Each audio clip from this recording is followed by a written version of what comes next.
That's why, no matter what happens to you, I'll be there to help fight fate!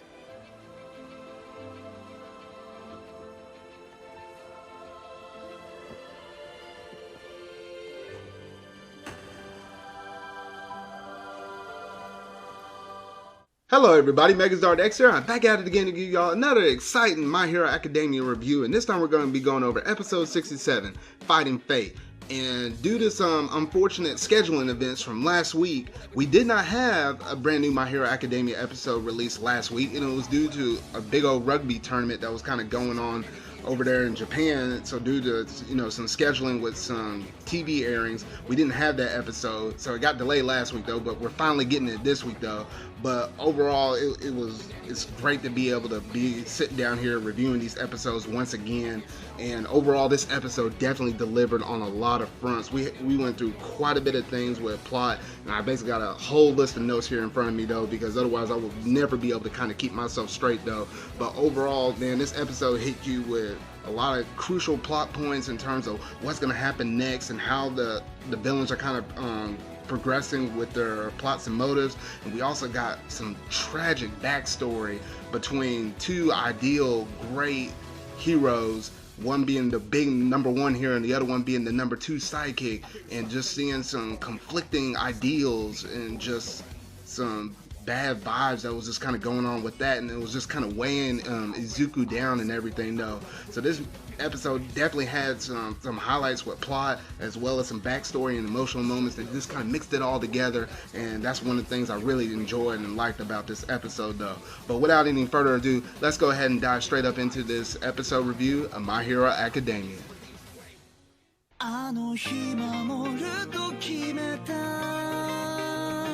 約束はこの胸に精一杯この涙かき分けて君に全てをあげるからお願いどうか消えないでくれあの日守ると決めた約束はこの胸に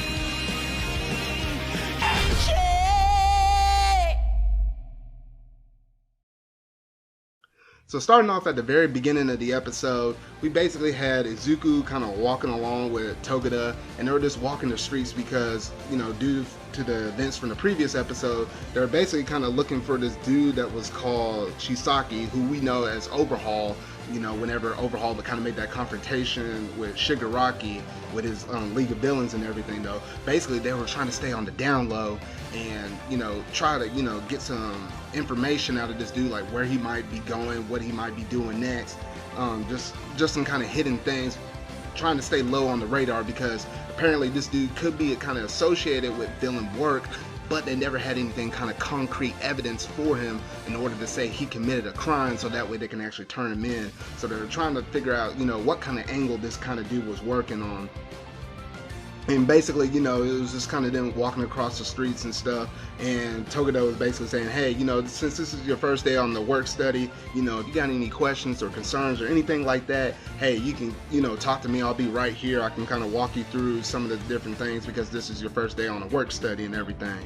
But, man, you can have a sudden change of events and they can happen real fast on you because, just as they were walking by, boom, Izuku got hit by this young little girl, and young little mysterious girl, and we were like, oh, okay, like what in the world is wrong with this girl? Because she was frightened from head to toe. This girl was shivering and doing all sorts of kind of stuff. She was grasping Izuku and was not letting him go. And basically we had the other dude kind of come in, and his name, being Overhaul, he showed up. And then, Izuku immediately recognized that dude's face, like, oh man, that's the dude we're supposed to be, laying low and, trying to go undercover. He's the dude that we're basically kind of looking for in a way.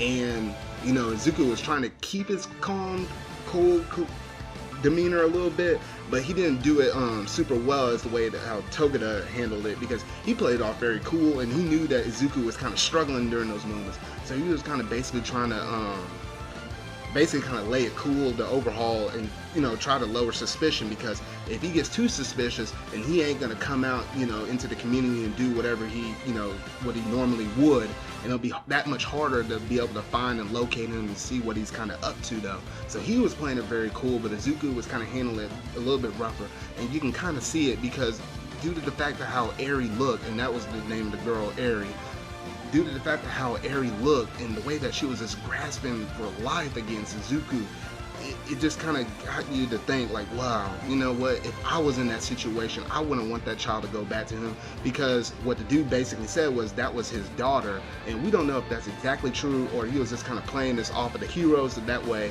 you know, things wasn't kind of looking suspicious from his side of things, but that's all we had to go off of as of it is this moment though. But anyway, he basically said, well, Overhaul basically said, you know what, man, you heroes are able to pick out everything. So he said, well, let's go ahead and walk down this dark alley, essentially, so that way, you know, nobody's going to be able to hear what I'm about to say. And essentially, you know, they were walking, and then Izuku was holding Airy, and, you know, he was talking basically how, you know, how a child can go through like a rebellious kind of stage and everything where they didn't want to listen to their parents or whatever though. And then all of a sudden we start to see Overhaul down here starting to kind of reach towards his glove, and we know from that confrontation when Chisaki pulls off that glove and happens to touch that person, boom, they started, you know, that person just blows up, and then you just see blood splattered everywhere though. So things were about to look really, really, really ugly. And Airy basically kind of saw this, and it was kind of like a threat in such a way. And then Airy basically jumped out of Izuku's arms at that moment, and then walked up to Overhaul at that moment. And then, you know, he was like, oh, okay, well, I guess now you're done with your rebellious side. And he's like, well, I'll basically see you later, heroes. Good luck with the internships, because, you know, Togeda was kind of smart, and he basically played it off as internships. He didn't say it was work study. He was basically giving him like bare minimum information. That way, you know, they didn't seem too suspicious and didn't have too many targets, because he might have known that, you know, the work study that Nighteye is basically doing, he might have knew that Nighteye might have been looking after them or something like that, basically trying to give out as little information as possible. So that's one thing that was pretty cool and pretty critical at that moment though. But essentially, you know, Overhaul walks off with Airy, and that just had a bad sinking feeling in Izuku's stomach, and he just couldn't stomach that well. The matter of fact that, you know, there was somebody desperately in need, this poor little girl, and you can tell that she's been either through some kind of abuse or some kind of experimentation. We don't know exactly what it is that Overhaul was doing with this girl, but we knew it was something weird and something that's just not right. Shortly after Izuku and Togeda managed to run across Overhaul in the streets like that, they immediately contacted Sir Nighteye as well as his sidekick to basically say, hey, you know what, we ran into Overhaul in the streets, and we didn't intend to basically kind of, you know, just run straight up into the man face to face like that, but due to some unfortunate events, it just happened to turn out like that. And then, you know, Sir Nighteye basically said, well, it's not your problem, you know, I'll take ownership of that. We're just glad that, you know, nothing got ugly, or we didn't completely blow our cover or nothing like that. And it was huge thanks to Togeda that, you know, that whole situation kind of went well though. But despite Togeda and Izuku being able to walk away from that situation like that, you know, Izuku still couldn't get rid of that kind of sick feeling he had in his stomach. He basically kind of told Nighteye, basically saying, hey, you know, we need to do something, because we need to find a way to be able to protect this girl. And essentially, Nighteye basically kind of shut that mess down right there. He's like, hey, look, I know you might feel like that though, but we basically got to still keep a calm, level head, because, hey, I spent all this time basically laying low, trying to find the whereabouts, trying to figure out these patterns that our enemies are basically kind of doing in the shadow, because, you know, good villains basically hide in the shadows, and they try to keep everything about their motives kind of mysterious. And so Nighteye's been doing this intellect and all of this, you know, information searching, background checking, you know, spying and all this other stuff. He's been doing this thing for quite a bit of a long time, and he didn't want Izuku, somebody that just randomly showed up, that he just actually accepted as a work study, to be able to say, you know what, you're gonna blow all this cover and all this work I've been working for. So you gotta understand to have patience, because you can't just save anybody just because you want to like that. Sometimes you gotta be able to, you know, sit back and kind of be in that observer seat, so that way you won't make any like hasty decisions that could, you know, jeopardize not only the people that are around you, but the people that you might be trying to save as well. So that's basically kind of like the confrontation that Izuku kind of had with Sir Nighteye on that. And that was basically kind of the end of his first day on the work study. We then switch scenes and we're back at the UA school once again. And Izuku is sitting in class and he has all of his other students around him. However, the 3 students that are actually missing from class this time around is Uraraka, Sue, as well as Kirishima. All 3 of them are basically gone from classes due to the fact that they all got accepted within work study. So that's what those 3 are up to though. But Izuku, you basically kind of saw him, he was kind of like in a funk in a way, that because he just couldn't focus on any of the schoolwork that he basically had from, you know, the schoolwork like that, or just kind of the activities he had to do, or the workout sessions with, you know, with hero drills and everything else. He was out of a funk and he just couldn't do anything right because he was constantly thinking about Airy and the dire situation that she must have been facing with all of that fear within her and everything else. And then also just how the work study was kind of going against Sir Nighteye and all of that kind of stuff just kind of bottled up into one, and basically Izuku could not even take it anymore. So he kind of went to like the teacher area and he was like, hey, you know, where's All Might at? And one of the teachers told him, said, hey, you know, All Might is basically kind of running around. He's kind of going on a jog right now. So that's where you'll find him outside kind of running around at some place. And then Izuku comes out of here, just rushing, is like, hey, I gotta talk to you, All Might. And he was just coming in there full guns a-blazing and just full speed throttle towards him.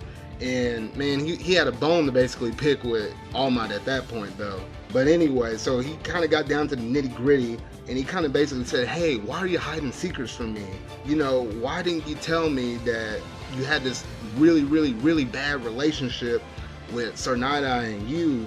And basically, why were you hiding secrets from me? Because Togeda was supposed to be, you know, the next successor for your power, but yet you decided to give it to me, yet you hid that fact from me, and I have to figure that out due to Sir Nighteye basically telling me, because he doesn't want me to basically be the #1 hero, because he really wanted Togeda to be the #1 hero, because he's trying to make me fail and not try to, you know, basically stick with the work study and everything like that. So why were you trying to hide all of this from me? And why didn't you tell me that he might not have been the ideal kind of candidate for me to basically do a work study with? Why were you kind of keeping all these secrets from me? And the simple answer that All Might gave to him was, hey, I didn't think that this would be, you know, critical stuff that you need to know in order to kind of help your development in order for you to become that #1 hero. And he thought it was just basically kind of some stuff that he could just keep to himself because it wasn't going to benefit Izuku at all. But it was bothering him to such a degree that he needed to know this for the sake of conclusion's sake, so that way, you know, these shackles wouldn't be binding him down to earth like this, so that way he can basically kind of keep moving forward, because it was just some things that he just needed to know because that he is All Might's successor. So he needed to kind of know that background and history, All Might and Sir Nighteye. So basically we get a little flashback scene of All Might where it was several years ago, closely whenever he got that fatal wound injury that basically, you know, started his downcline of his hero work. And you just saw All Might kind of helplessly kind of walking across the floor. He's kind of wrapped up in bandages and everything else. He just visited, you know, one of those other heroes that, you know, basically has like the healing powers and everything else though. And he was just barely struggling to walk. And then Sir Nighteye basically said, hey, look, you need to go ahead and retire now, because at this point in the game, you're really banged up and you really can't be pushing yourself much more. You need to start thinking about a future successor, and that way, you know, in the eye of the public, you know, you can retire at your all-time high, keep people's morale up high, and then start looking for a successor, so that way somebody else can be able to follow in your footsteps right after you, so that way, you know, everybody kind of, you know, keeps a positive attitude with, you know, heroes being able to basically kind of conquer out and, you know, drive back the villains and everything else though. But All Might was thinking, hey, while that all sounds good and dandy and everything though, and something I would ideally get behind, the main problem is the time period that I would have been retired to the point that I would have found that new future successor, and who knows how long it would have taken for him to actually be able to train him to be able to use his power, and for him to basically give all the background information on how the power works and everything, to that point to where he would be able to actually use All for One effectively to be able to, you know, be that basically the new symbol of peace. That's the kind of equation that All Might was basically working around But Sir Nighteye was basically thinking about on the conservative side and thinking, hey, you can't, we can't risk losing you like this if you keep pushing yourself. So there were some good arguments on both sides of this coin, and they're both trying to do, ideally good things though. But this is where the clash of their ideals started to wane, because All Might wanted to stay purely true to that same ideal that, hey, no matter what kind of situation I might be in, I still got to be that hero everybody looks up to, and I cannot sit down on the sidelines whenever villains are running amok and loose, or people are in dire need of help, or they need a hero, and I just can't sit on the sidelines like that. Like, that's just not me. And that's where you started to see the drift between All Might and Sir Nighteye. And the critical point was this: Sir Nighteye basically used his foresight on All Might, and he basically told him never to do that, but he did. And he said, "You will die an gruesome death by a villain." Now that really shook All Might right there down to his bones, and he basically, from that point forward, he knew that he was basically going to accept his fate, because he knew that Sir Nightheye's foresights were never wrong. And even though it basically was some distant point in the future, he basically came to terms with that and said, well, for as long as I'm basically breathing and I'm able to do something, I'm still going to be doing my hero work for the people, so that way people are safe and they always have a bright light to kind of look up to. And the critical thing about this foresight is, all of these events were supposed to play out 6 to 7 years into the future, and in modern time, that's basically supposed to be 1 or 2 years into the future now. And that's what Izuku started to realize, and that basically made him super sad. As a matter of fact, he was like, All Might is about to die by some kind of villain or something like that. And he basically knew that, everybody at some point in life has to die, at some point. But, he was probably thinking on more lines of, peacefully, naturally dying like that, but not to die by an gruesome death by some kind of villain though. And basically, that just didn't sit well with Midoriya like that. And he basically said, you know what, you gotta keep living, All Might, you just gotta keep living. And essentially, All Might said, you know what, I'm gonna keep living because of you. You're the one that basically changed me. And remember, I made that promise to your mother that, hey, as long as I'm alive and kicking, and while, you're still trying to learn how to use your powers and everything, though, I basically will protect you. So that's his drive and motive. And he said, hey, you know what? Sir Nighteye might have said, this foresight basically said that, hey, I'm going to die sometime in the point in the future, though. But he's basically said, you know what? Even though that may be true, hey, I'm going to fight that fate, because I can basically determine my destiny. So he basically was fighting fate, as the whole point of this episode, what it was called, as fighting fate. So that's where you kind of get that kind of tie-in from the episode title to where the big point of emphasis was for this whole entire episode though. So overall, that was pretty much it for this episode. And then you got one little tiny scene at the very end after the ending song played, and it basically showed Shigaraki kind of walking up to Overhaul and saying, hey, now I kind of came with you with some new term and agreements, and if we could be able to settle on these term and agreements, hey, we can finally, be able to work together like that. And that's basically where the episode ended though.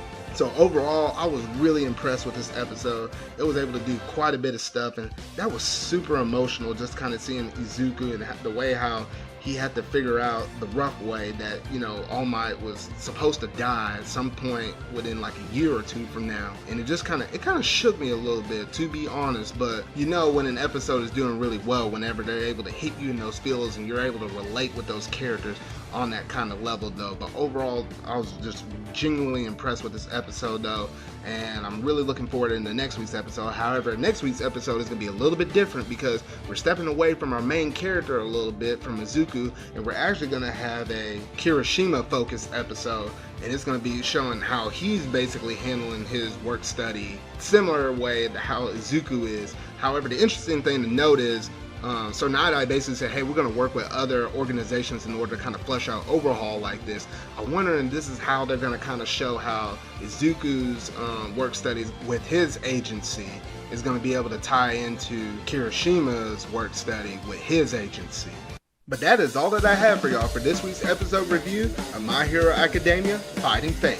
So make sure to hit that like button and that subscribe button and that bell to keep up to date on all things My Hero Academia. So how will Kirishima fare in his new work study under Fat Gun's agency? And who is this street criminal he is facing with this new boosted quirk? And is this in any way associated with Overhaul and the League of Villains? We'll have to find out in next week's episode review of Let's Go Dusty Red Rider. So remember y'all, until whatever video I make next, go beyond. Plus Ultra!